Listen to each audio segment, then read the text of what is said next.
Alright.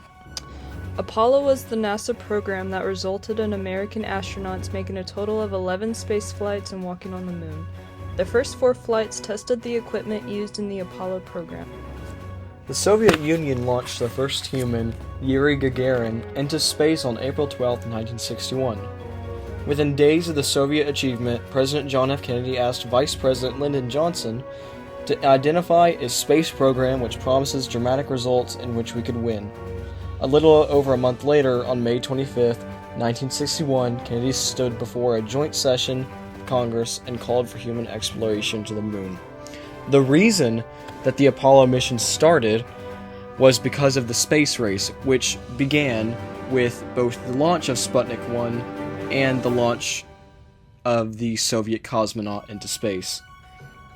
As Kennedy said, "We choose to go to the moon in this decade and do the other things, not because they are easy, but because they are hard."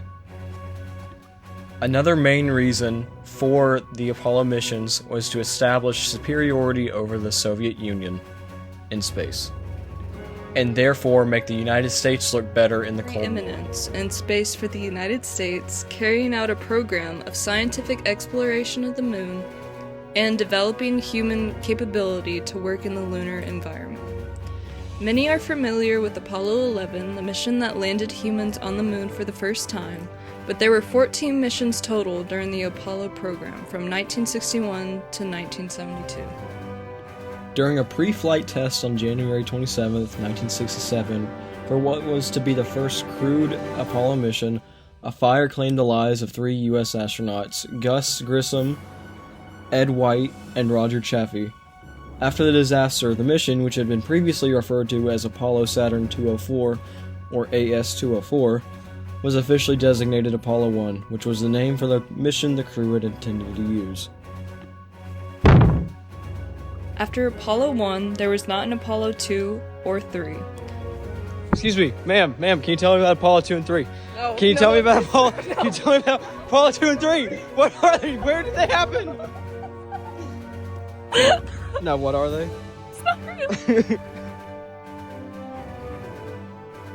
Apollo 4 took place just 9 months after the Apollo 1 tragedy.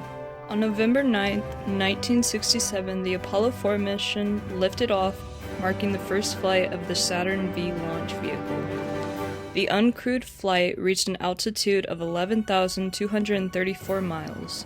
The mission tested the Apollo Saturn V launch vehicle as well as the Command and Service Module, CM-017. During the test, the spacecraft made 2 orbits and was placed on a trajectory that mimicked the approach that an Apollo spacecraft would make returning from the moon, and then was recovered in the Pacific Ocean. 3, 2, 1, liftoff.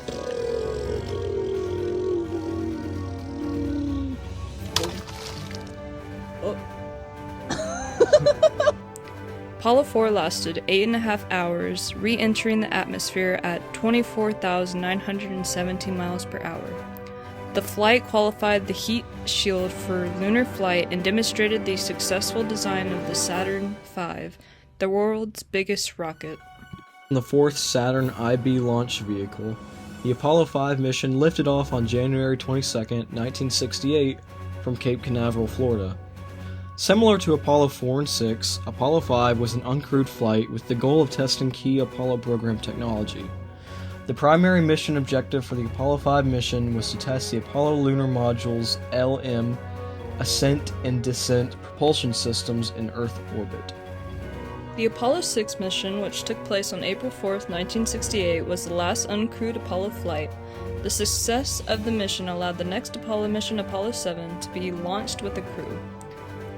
The Apollo 6 command module was launched from the Kennedy Space Center on April 4, 1968, and recovered in the Pacific Ocean 10 hours later. The mission was the second test flight for the giant Saturn V launch vehicle, an engineering test version of the lunar module, LTA-2R, was aboard to provide information on the launch characteristics without having to use an actual lunar model. On October 11, 1968, Apollo 7 was launched on a Saturn IB rocket, making it the first successful crewed Apollo mission and the only crewed Apollo mission to use the Saturn IB rocket. It was the first test of the command and service module with a crew.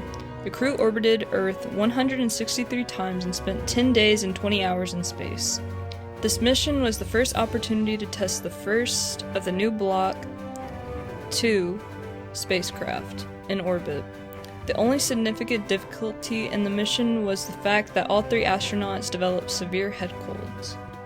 Apollo 8, which was launched on December 21, 1968, was the first mission to take humans to the moon and back.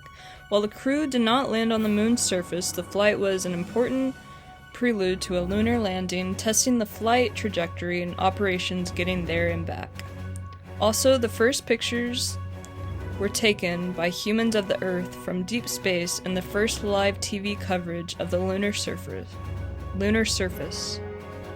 And would you look at the picture quality, folks? We have live images of Earth and the lunar surface, and I mean the picture quality. The Apollo 9 mission was the first crewed flight of all Apollo lunar hardware, as well as the first crewed flight of the lunar module. Launched on March 3, 1969, Apollo 9 carried out a full test of the lunar landing mission in Earth orbit. Astronauts McDivitt and Schweikart tested the lunar module and rendezvoused and docked with the command and service modules piloted by Scott. Schweikart also tested the lunar spacesuit and backpack outside the spacecraft. The Apollo 10 mission, which lifted off on May 18, 1969, was the complete staging of the Apollo 11 mission without actually landing on the moon. The liftoff marked the 4th crewed Apollo launch in the short space of 7 months. Great job on staging for the moon landing, guys. Half a century ago, on July 20th, 1969, humans walked on the moon for the first time. We look back at the legacy of our first small steps on the moon and look forward to the next giant leap. This was during the Apollo 11 mission. For 4 days traveling to the moon, the lunar module Eagle carrying Neil Armstrong, Buzz Aldrin, landed on the moon. Neil Armstrong exited the spacecraft and became the first human to walk on the moon. An estimated 650 million people watched. Armstrong proclaimed, "That's one small step for man, one giant leap for mankind."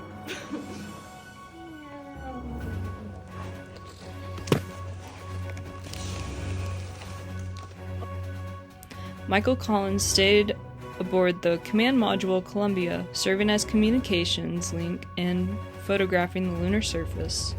Just a few short months after Apollo 11 made history as the first crew landing on the moon, Apollo 12 touched down on the lunar surface.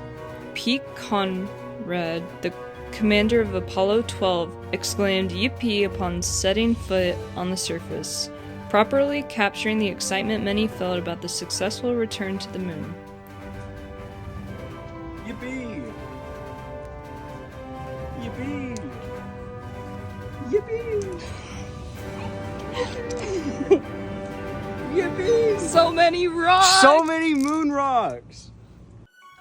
Apollo 13 then took place on April 11, 1970, and it was intended to be the 3rd Apollo mission to land on the moon. Unfortunately, an explosion in one of the oxygen tanks seriously damaged the spacecraft during flight, and the crew were forced to fly by the moon, using its gravity to send the spacecraft back to Earth without carrying out a lunar landing. Wow, look at that little spaceship go. Why does this keep happening? Which, fortunately, all 3 astronauts were able to make it back to Earth. Landing in the previously unexplored Descartes Highlands, Apollo 16 was the 5th mission to land people on the moon. Astronauts collected samples, took photographs, and conducted experiments from the Sim Bay and on the lunar surface, which included the first use of an ultraviolet camera on the moon. Apollo 17 was the 6th and final Apollo mission to land people on the moon. Compared to previous Apollo missions, Apollo 17 astronauts traversed the greatest distance using the Lunar Roving Vehicle and returned the greatest number of rock and soil samples.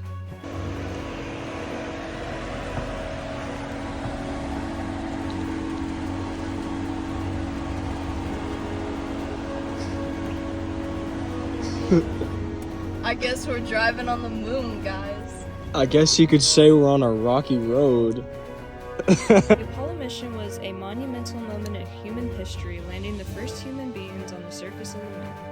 However, the Apollo missions contributed more than putting humans on the moon. It also produced a lot of new scientific data and discoveries, which expanded our knowledge of both the moon itself and our solar system.